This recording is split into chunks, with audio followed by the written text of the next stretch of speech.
So I want to talk about toxic masculinity. Toxic masculinity has become a very popular concept over the last several years, and it's the focal point of lots of debate between feminists and men's rights activists, or the manosphere guys, or red pillars, and so-called alpha mailers. And to cut to the chase and say what I believe in terms of whether or not toxic masculinity is a very real thing, I would say without question, toxic masculinity exists. It's a very real thing. And the best way I can explain it is this. It's like this. Everything in life has a shadow side. Everything in life has a shadow side. Saying toxic masculinity does not exist is like saying bad cops don't exist, or bad chefs, or bad mechanics don't exist. Everything in life has a shadow side, including masculinity and femininity. But I want to focus on masculinity in this video, obviously, because that has been the subject of lots of debate, whether or not toxic masculinity exists. But obviously toxic femininity does exist as well. Now, masculinity is an umbrella term, and a whole bunch of characteristics and behaviors can fall under this umbrella term. And like I said, everything in life has a shadow side. For example, what are some things that are typically associated with masculinity? Now, this is going to be kind of controversial, because some examples that I'm going to give, I know there are going to be people that are going to try to nitpick these things and say, oh, that's not masculine or this and that, but just level with me here and try to just follow me. Let's just say, use fighting, for example. Fighting is typically associated with masculinity. Men are typically said to be aggressive, and it's traditionally considered to be a masculine thing to do, to fight. Boys fight, men fight, or whatnot. Now, fighting is neutral. Similar to the concept of masculinity and femininity, everything in life is neutral. It all depends on how you utilize the energy. For example, fighting. You can fight to protect people, or you can fight to bully people, to abuse people for your own amusement and enjoyment. So fighting is not fundamentally bad or good. It's neutral. It all depends on how you use the energy. If you look at that movie, The Karate Kid, anybody that's familiar with The Karate Kid probably knows where I'm going to be going with this. Take Cobra Kai and take Mr. Miyagi and Daniel-san, right? Two different types of energies, right? Both sides are martial artists, though. Both sides are practicing martial arts. They're fighting, and I think earlier a better example would have just been to use the word martial arts instead of fighting. Martial arts is, but anyway, that really doesn't matter. Over the most part, you get where I'm going with this. Cobra Kai, while they knew how to fight and they knew martial arts, they were obviously using martial arts in a very bad and destructive way, a very toxic way. Whereas Mr. Miyagi and Daniel, they were using martial arts in a positive way.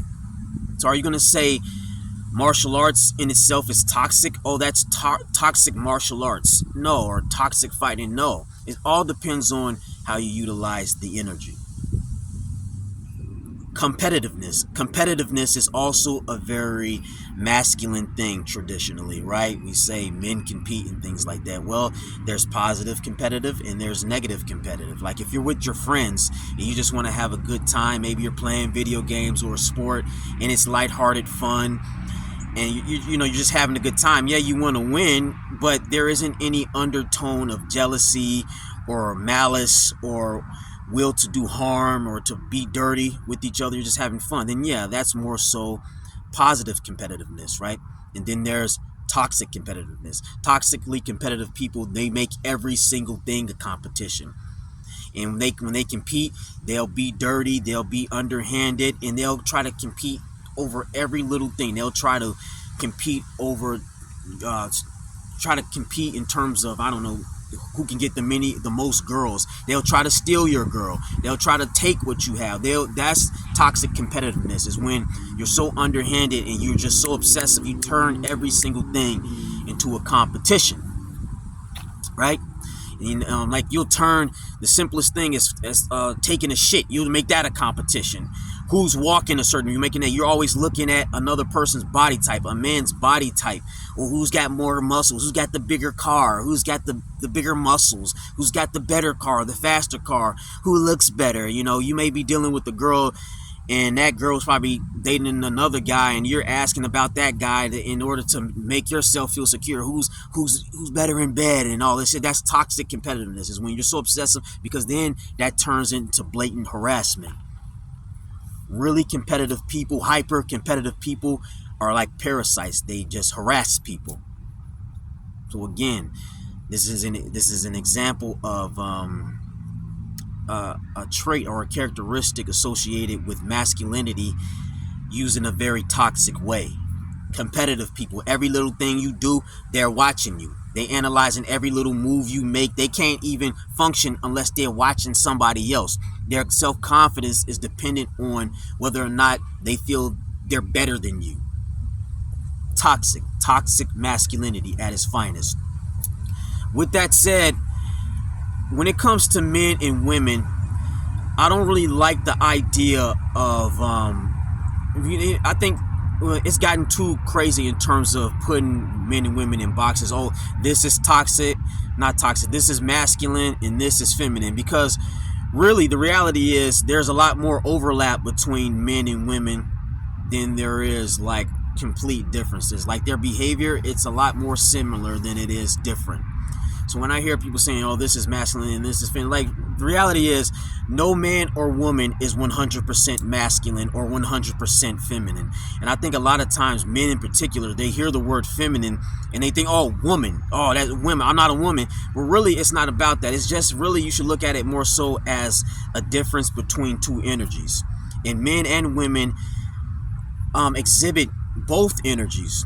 A lot of these douchebag alpha males, these so-called alpha males, I should say, they love to compare humans to lions, and they love to say that men, they're lions. They think they're lions. If you look at the lion kingdom, though, the female lions and male lions are very similar.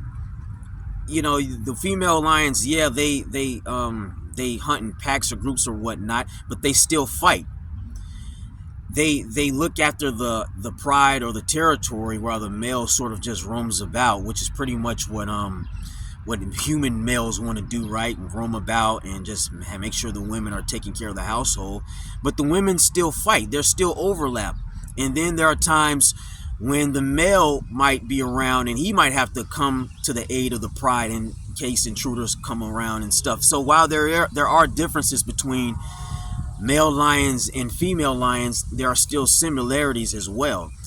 So when I hear guys saying human women should just be in the kitchen doing this, and anything that looks remotely similar or to masculinity, that right out, they write them off, and they're just like, oh, you're too masculine for me, which is stupid.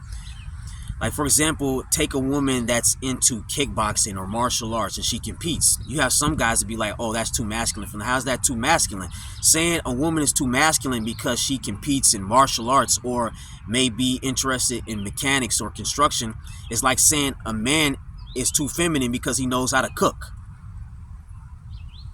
Okay, so if a man knows how to cook, right off rip, he's a woman. He lost his masculinity card. It's stupid. I was watching a podcast, and I'll just throw the podcast out there fresh and fit. And I really don't like mentioning these guys, but unfortunately, you have to mention certain vanguards and spearheads that are, promoting and leading the way with all sorts of stupidity in this world. So you have to mention these people to illustrate a point here. Now, I remember on that podcast, one episode, there was a woman. She looked very feminine. She was pretty or whatnot. But it turns out she knew how to. I forgot what she knew how to do. She knew how to ride some sort of truck. I think a tractor, or maybe she was a mechanic or something. But the main point is her occupation was something strongly associated with masculinity. And right out of the gates, Myron called her a man pretty much. It's like, you're too masculine. Okay, so just because she has one aspect of her personality that's associated with so-called masculinity, you just write her off as a man completely. It's stupid. Now, here's the thing. The irony is this son of a gun, he makes fun of women for being emotional and says being emotional is a feminine trait and this and that. But there are countless examples of this guy losing his shit, screaming, hollering. I think he even cried on one podcast when he had his little channel demonetized. So what? These are typically associated with females, right? This is feminine behavior, and there he is acting feminine, acting like a woman. But he's such an asshole, he's such a piece of shit, he's such a narcissist and a sociopath that even when a woman asked him, she said, do you consider yourself an emotional man? He said no, just calmly. He's like, no, I'm very well, put together and stuff like that. He's a piece of shit. He didn't even want to acknowledge the many times he acted in a very feminine way. So he's a hypocrite. There's nobody on this planet that's 100% masculine or feminine.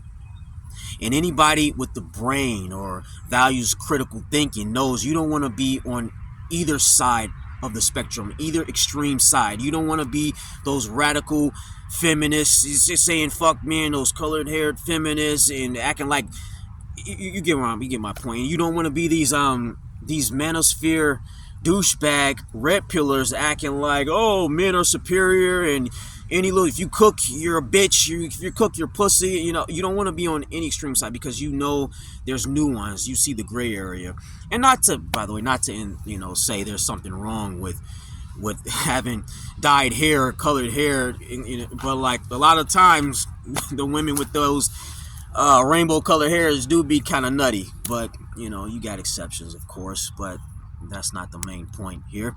The main point is that toxic masculinity is a very real thing. It's very real, and I would say if you value critical thinking, you wouldn't align yourself with either extreme of the spectrum because it's all bullshit. It's all bullshit. On that note, that's all I got to say. Until then, later.